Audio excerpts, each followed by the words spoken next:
welcome to my channel where there's no coherent theme. It's just stuff I think might be fun to record, because why not? So, this week, with my limited camera angle, because RIP I don't have a tripod, I'm gonna try to make the potato cake as made TikTok and just social media famous by B Dylan Hollis. I will put a link obviously to him below. That kind, blessed soul was generous enough to actually share a video here on YouTube with a more thorough breakdown of this adorably fantastic sounding recipe. So I thought it would be fun to A, try it, and B, document the process and see if mine ends up as good as his, because it looks great, and cooking a cake with potato is exactly the kind of cool, weird stuff that I like. So let's get to it.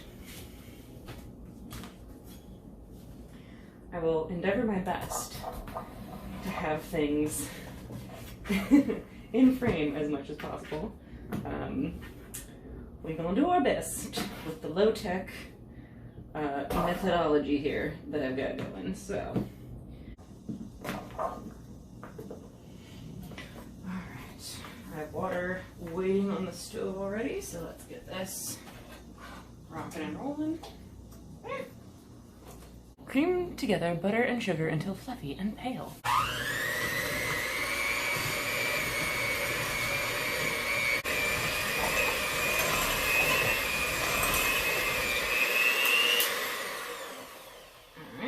So incorporate the eggs, which have been beaten. Alright, 2 eggs, 2 literally farm fresh eggs that I got from my cousin who owns chickens. So, epitome of homegrown right here. I'm very excited about it.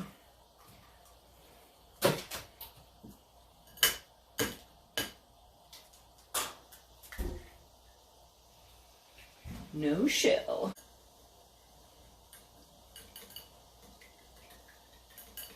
So a little at a time. Bloop.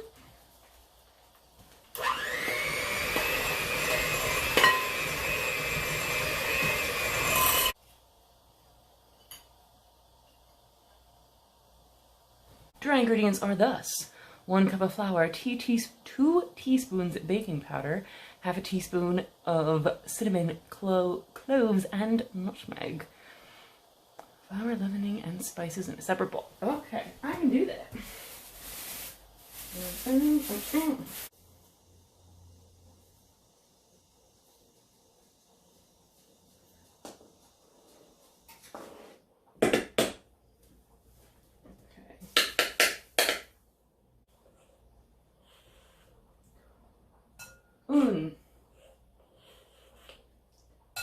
deux,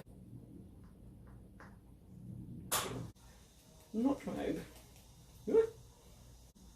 Then it'll just benefit from that, right? Right.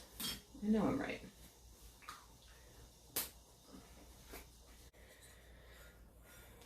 Alright, cool.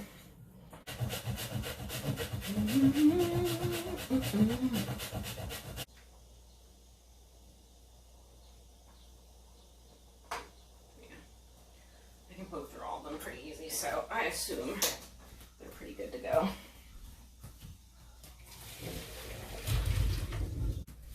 And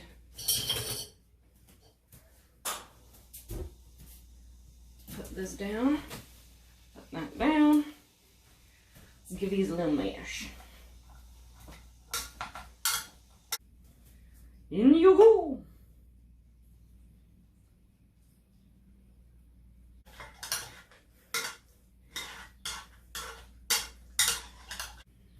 Alright, and now we add these to the sugar, butter, and eggs.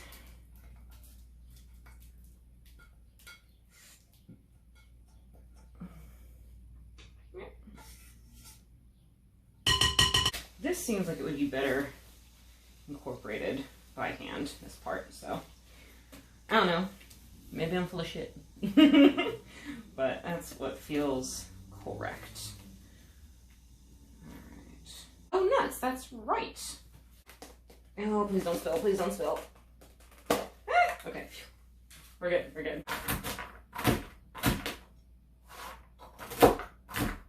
I'm just gonna dump this in the chocolate, I think.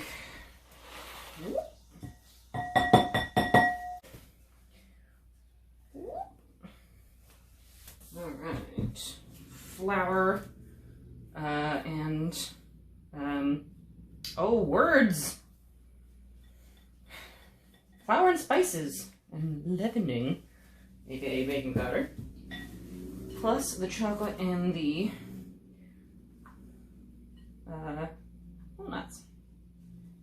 Okay.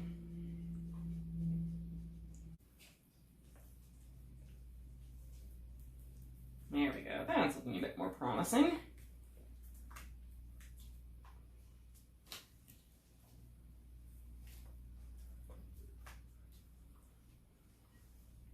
That looks nice and incorporated.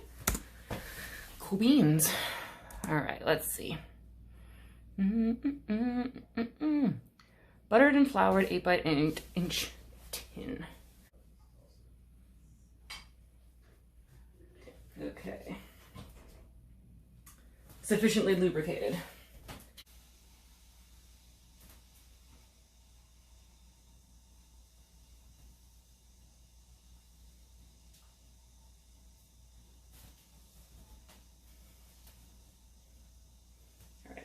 Bake at 350, a moderate oven of 350, for 45 to 55 minutes. So let's start with 45.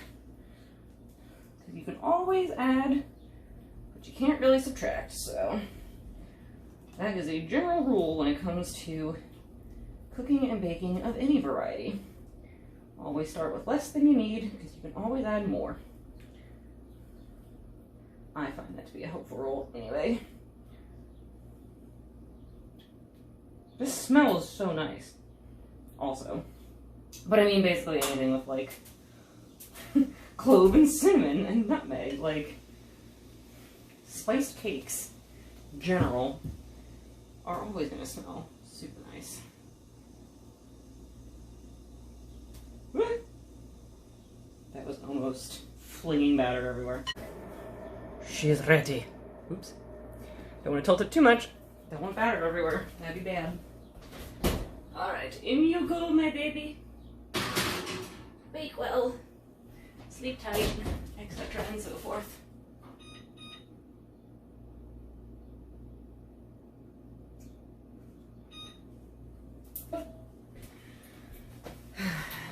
And now, like a responsible adult, we tidy.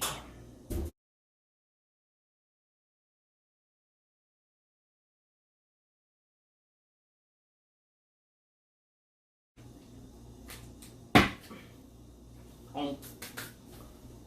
I earned this. Oh.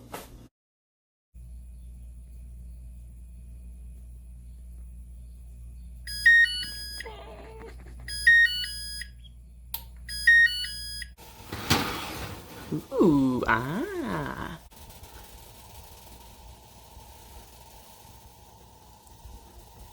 Beautiful. Doesn't want to focus, but I promise it's come out clean. Now to cool.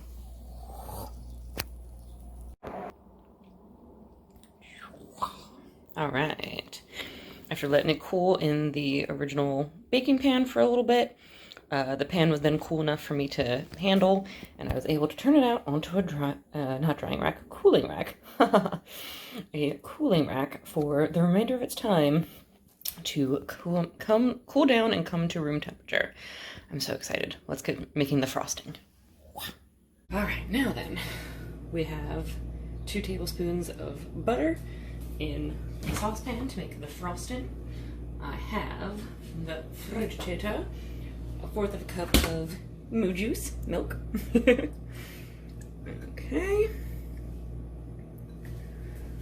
We have 1 cup of sugar. And finally, we have approximately 2 ounces of the rest of our chocolate that we used for the cake. And we are going to bring that to a boil. We're going to use low heat so we don't scorch nothing.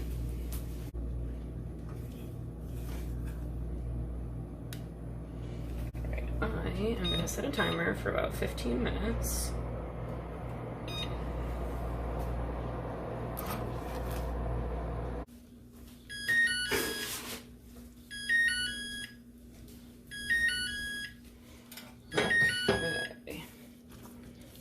The end of the 15-minute timer. So I'm going to turn off the heat.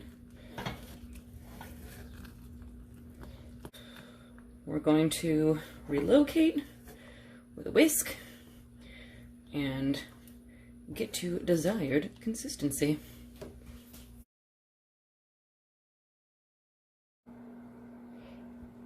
Okay. Is it the prettiest bow at the ball? No. I think if I make this again, I will keep the frosting a little thinner before I put it on the cake. So that way it spreads a little nicer, a little more even. But honestly, I ain't entering it into any glamour shows, so as long as it tastes good, that's what's important. And because I'm impatient, I am definitely cutting myself a slice and trying it. All right, the all-important cross section. Look at that. The texture is beautiful.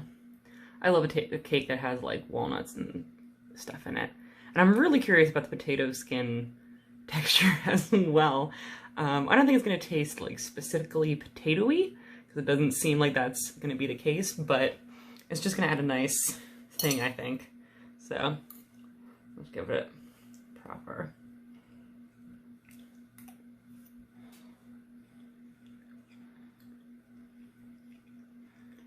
Oh, it's so cool.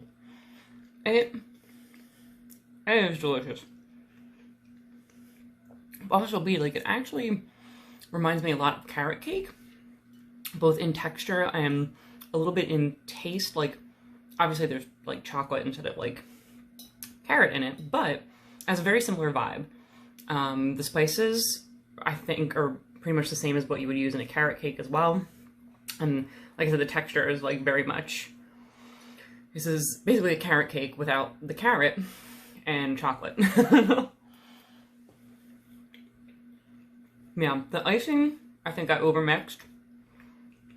I think that next time I'm gonna leave the icing a little runnier.